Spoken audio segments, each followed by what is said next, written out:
Oh, what's up, everyone? I am just hopping on here real fast to make a very off-the-cuff thoughts and feelings video on this little game called Silksong. Full disclosure, I never beat Hollow Knight. I really enjoyed what I played of it. I got most of the way through, but then my computer got a virus, and I lost all of my progress, and I just couldn't bring myself to play through the whole game again. That being said, what I played of Hollow Knight led me to get really hyped for Silksong because, like I said, I really enjoyed what I got through. So, Silksong comes out day one. I'm there right at the beginning. I managed to get it on GOG. By the way, start buying games on GOG. They're all DRM free. It's the ideal store shopping front. And I start playing Silksong.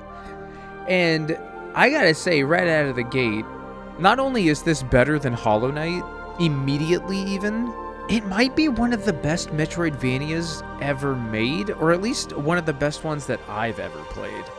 There is something about the way that this game feels right from the beginning, because in most Metroidvanias, you start out with a very limited moveset, and Silksong, you still have that pretty limited moveset, but the fact that you start with your weird down-angled pogo immediately gives this game this feeling that, like, you could do anything. And in my opinion, I think that Metroidvanias should be judged, I mean, on all sorts of merits, but I think one of the most critical things that qualifies a good Metroidvania is its movement. I think that, like, if you can play the later stages of a Metroidvania and not touch the ground, you've got something good. And while Silksong, by the end stages of the game, you're basically, you're dashing more than you are, like, flying. You're still moving at such a frantic pace and feeling like a goddamn elegant warrior. I don't know how else to put it. I want to say ninja, but Hornet is not a ninja. So, Nine Souls came out, a year or so ago. And I went on record in my video earlier this year saying that Nine Souls is better than Hollow Knight. But the caveat there is that Hollow Knight's level design far and away supersedes or surpasses Nine Souls. But Nine Souls' combat is so extravagantly amazing that, in my opinion, it just makes Nine Souls a better video game. Now, is Silksong's combat better than Nine Souls? No. But I will say, by the end of the game, it's pretty fucking close. And Silksong's level design is still far and away better than Nine Souls. It's really genuinely amazing how good Silksong is. For a game that's been in production for 7+ years by a studio of 3 people, a musician, and some hired-on contractors, there is seemingly no way that Silksong could be, 1, as good as it is, and 2, live up to the hype that just somehow built up around its mere existence. Or, I guess, its lack of existence. But Silksong blew me out of the fucking water. It came out on Thursday. I played it for 4 hours before I had to go to work. And then I got home. I played it for another 3 hours. I woke up on Friday on my day off, and I played it for 13 straight hours. And then I did basically the same thing the next day. My total runtime, I beat the game. Silksong tells you basically what I think is your playtime minus pausing. Because I left the game open a couple times and, like, went and did stuff. So, like, GOG says my total runtime is basically 35 hours. And the game said that my runtime was 27 hours. So take that with what you will. The fact that, like, Silksong does what I think so many sequels really should do, and is something that I think that the Souls series does, but maybe not nearly as efficiently, which is iterate and, like, change things about the original game or the game that came before in ways that you wouldn't think need to be changed. But, like, in retrospect, when they change it, you're like, oh, this is a good idea, or at the very least, like, this is an interesting iteration on something that has been established. So in Hollow Knight, you have these crests, or I forget what they're called in Hollow Knight, but, like, they're essentially, they're badges. that change, like, you know, you can craft a little build. And you have like X amount of blips, and each badge will consume their own X amount of blips. So what you want is to have the most blips possible to be able to put as many badges on that you want on at a time. And you think, why would they change that? Because that's, you know, a relatively standard system. It works, it's efficient, and it's very easily readable. But Silksong does this amazing thing where they give you like this Crest system that not only changes your loadout, but changes your attack patterns. So as you progress in the game, you unlock like a dash ability, and your dash attack will also change depending on what crest you have.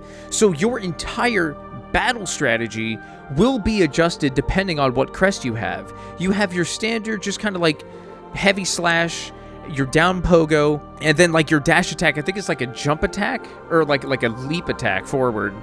You have like a heavy claw attack, which will launch you up if you're running. But the one that I used, I honestly don't even remember the name of it. It was the most like the original Hollow Knight, where it was quick dashes, and your down air was basically the same as Hollow Knight. You just slash down and you could just bounce. I could see the argument for like the original being the best. I could see the argument for like the heavy claw one being the best. I could see any argument for any of the crests being the best. But what makes this system even more interesting is that each crest changes your possible loadout of this game's equivalent of badges, where like each crest will have like different colored items. So you have like blue items, you have red items, you have yellow items, and each color represents like a type of thing. Like yellow items are utility, red items are weapons, green are kind of like health related, stuff like that. And each crest will have like a different assortment of colors. So like the one that I used had one red option, the basic one had 2 red options, my crest had 3 yellows. And there's no like caveat in regards to like what items you want to throw on it. As long as the crest you have has available slots that you can throw them onto, you're free to do so. Now, what makes this at least somewhat frustrating at first is that the game doesn't tell you that there's this system called memory lockets, and these memory lockets essentially unlock locked slots on your crest. But the game never tells you that that is exactly what they do, which is fine. I'm okay like learning that myself. But I really do think that the game should have at least alluded. You'll find new crests that will have slots that you need to unlock. But that's only mildly frustrating at the beginning, because you find quite a few memory lockets. And if you find a crest that just suits you, which I did, I used 2 memory lockets, and then I never touched them again because I was dead set on the crest that I had. But just getting back to just the movement of the game, it's immaculate. Hornet's Dash is one of the best feeling movement techs in any game I've ever played.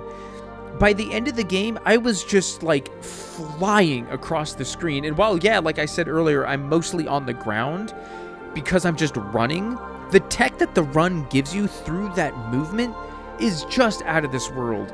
You get like a long jump, you can dash out of that long jump, you can like hover to gain more momentum, then you can like hit a trigger button, throw your blade out and lash onto a wall, or just push yourself a little bit further. You can use that weapon throw to connect to an enemy to bounce you off of it, and then dash again, getting you further along the path that you need to go down. It's insane. Honestly, I don't know if this is a weird thing to compare it to, but it feels kind of like how Mario Odyssey felt by like the time you got really good.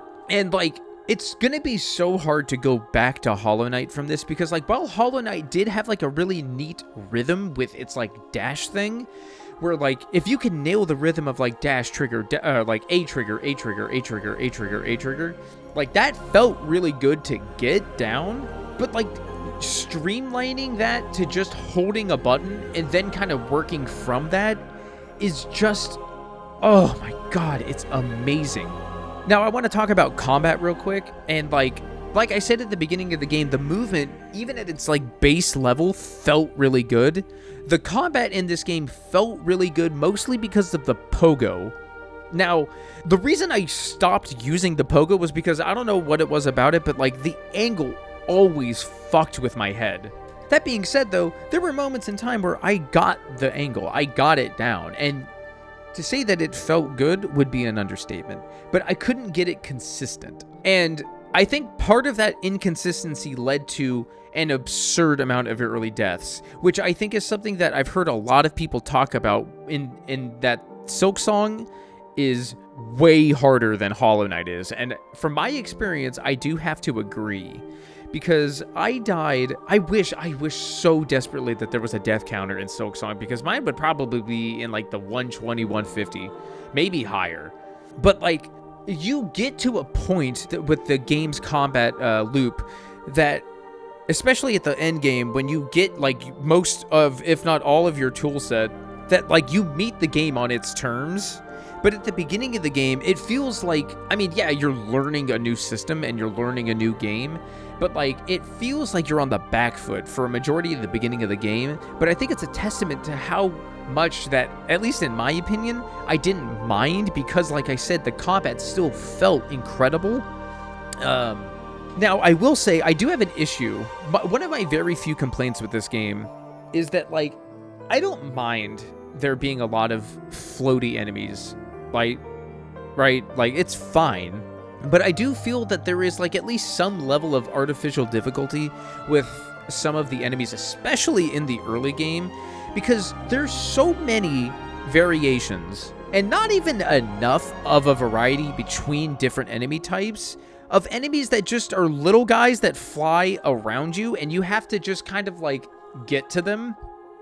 And either those types of enemies will do one of two things. They'll float around and then like dive bomb you, or they'll float around and throw shit at you. And like, those types of enemies are fine. There's just way too many of them with not enough variation. And at a certain point, especially in the early game, when your movement is limited enough to like not reliably get up there, you are just kind of like waiting for them to get to your level. And that kind of sucks a little bit.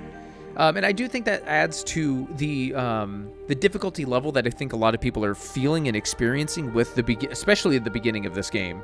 But if you're at least enjoying it enough and you're still kind of frustrated and maybe potentially stuck at a part because of stuff like that in the early game, I beg of you to just kind of persevere through it, because I'm telling you, at a certain point, like after you get the dash attack, and especially after you get the needle throw, the one that like launches you forward, not like your special attack, the game becomes perfect. Like, I hesitate to say that a little bit, but like, Silksong, the back half of this game might be perfect. It's unreal how good it becomes compared to how it starts. And again, how it starts is really good. I'm not going to go too much into lore. I'm not too much of a lore guy when it comes to these games, but I do like the fact that like these characters, at least, like, even with my passive interaction with a lot of the NPCs and stuff, I wanted to hear what they had to say. I stopped and listened to basically everybody. I exhausted every single person I could, like all of their dialogue. And while I didn't like glean too much of what exactly was going on, I did appreciate all of the little guys. Silksong might be the ultimate little guy game. There's so many memorable little guys. And your map guide in this game, she's got one of the best little songs that you could imagine. Hi, ay, ay, ay. Ooh, shadow. Ooh, shadow. It's perfect. It's amazing. It's gripping. It sounds like a lullaby you heard as a kid. It's one of the best things about the game. I'm not even kidding you. It's not. That was a joke. I lied. But it's very, very good. Ah, man. I didn't talk about boss fights. What am I doing? I didn't do every boss. I did fight a lot of optional bosses, and I gotta say that, man, it's a testament to good Souls-like design when you die over and over and over and over, and you don't want to stop. I didn't get stuck on too many bosses, and like the last boss of this game, at least the last boss of Act 2, I did not unlock Act 3. Spoiler. I beat in 5 attempts, but the boss leading into Act 2 I was stuck on for potentially 2.5, maybe 3 hours, with a long walk back, or at least a mildly grueling one, which I don't know what happened, okay? Dark Souls is notorious for its runbacks. Bloodborne, notorious for its runbacks. Elden Ring, we all cheered and celebrated when they were like, all right, we'll get rid of runbacks. Silksong brought back runbacks and brought them back in a classic old school manner of like, some bosses take like 45 seconds to like a minute and a half to get back to. Not all of them, but some of them. And I loved it. I was frustrated. In the moment, I was pissed. But looking back on it, I'm like, oh, I missed this. What happened? Am I going insane? What happened? I want more runbacks. I don't understand. I think that, again, goes into showing how good some of these bosses are, that, like, the buildup of that runback made each encounter, regardless of whether it lasted 5 seconds or I beat it, memorable, enticing, exhilarating, and fun as fuck. In my opinion, my favorite fight of the game is the Cogwork Dancers, by far. It's like not even close. It's 2 enemies that are in sync with the music, and they indicate like what direction they're going to attack. And like they have 3 different phases, and the 3rd phase, they attack in alternate patterns, and it is the single most fun I potentially have ever had in a Souls fight. I did not want that fight to end. Man, the boss leading out of Act 1, I was like, please. Oh, like I was still enjoying the fight. The memorization is peak like Souls design, like where you have to just memorize like, okay, they're doing this attack, I have to dodge here, do this, do that, do this, jump over this. But I wanted that fight to end. I was like on the edge of my seat. My heart was pounding, and when I beat it, I felt incredible. And then it exploded, and then I died, and I had to do the fight over again. Please patch that out. If it explodes, count the boss as a win.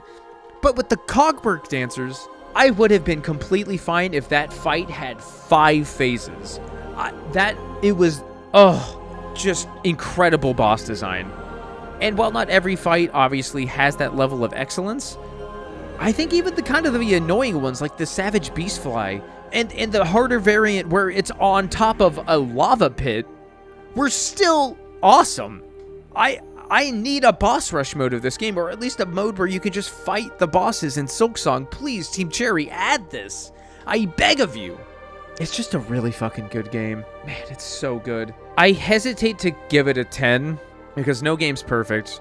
Very few games are deserving of a 10. But, like, this is probably my GOATY. I have no qualms, no hesitation giving this game a 9. It's probably a 9.5. I think the first frustrating hours of, like, the early game of, like, not having all the tech you probably need might get in the way of, like, kind of just, like, an easy 10. But, like, I mean this when I say this. I have so few complaints about this game. It's one of the best Metroidvanias I've ever played. I've played a lot of them. I've not beaten all of them, but I've played a bunch of them, and I think that Metroidvanias are one of the hardest genres to nail down well. You think it's pretty easy because you just make a big map, you block off some locations by items, and you just put those items somewhere. On a template, that's all a Metroidvania is. But to get one that you want to see through to completion, one that you want to just keep progressing and pushing forward through, is, in my opinion, one of the hardest genres in video games to nail down efficiently, effectively, and make it gripping all the way through. And Silksong does it in spades. It does it with its fucking eyes closed. Silksong is one of the best games of the year. It's one of the best games of the decade so far. It's one of the best Metroidvanias of all time, and it's probably my game of the year. I love your face. I love your show. Thanks for watching.